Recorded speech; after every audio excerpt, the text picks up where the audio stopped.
hundi keenya mee viidiyoo kana hanga dhumata dhageenyu.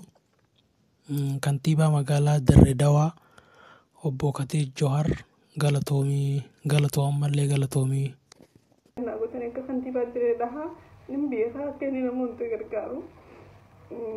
Nallee harka baatu nallee dhaguu baatu namoota gargaara. Nama hedduu nama gaariidha jeetiin abdii irraa qaba. Viidiyoo kana sirnaa gootanii akkanii fi warri gargaaruu dandeessan kantiibaa Dirree Dawaa Kadir Johar biraan dhageessaniin barbaada. Kophaa biyyoomanii jiraachuu jiranii jechuudha. Gaditti himu turbaan takka guutuu har'a baaburu waa ibsaan ba'us manchoo har'aan sana eegee takka qarabeen beekoo eegenni dhamerraa ilaan qaarraan tanaa silaan biyya keessa jiraadde.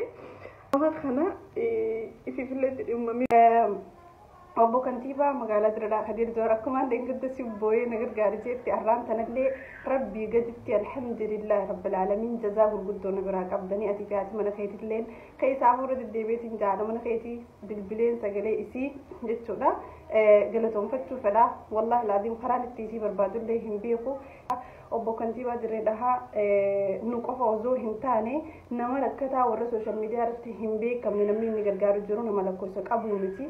Akkasuma hadaraa kan isin ijaara mana isaa hojjennu qunnamsiisaa billaa aleekumi danda'amuu deebi'ee hidhamuu hin danda'u kana hunda inshaallah viidiyoo itti aantu irratti agartanii yaasin waa hedduu jira wanni haasofnu gana waa hedduu jira obsaan eeggaddaadha. Maaliif jennaan wanni dhumate hin jiru amma wanni kun waan basiidha hidhumarraa beemalee waa hedduu waan hafee jira waan irraa haasofnu wallahi laazim silaa rabbiin kaalin inshaallah ni danda'a akkuma viidiyoon san sibira geetti kunis sibira gahee naafetu ol qunnamnee sagaleedhaan si galatoonfadhee si bilbilee noormaaliin hedduu takkaan fedha. Gaaffiin obboleetti kennaa deebii argateera. Baga gammadde obboleetti teenya ammas baga gammadde jechuu barbaada.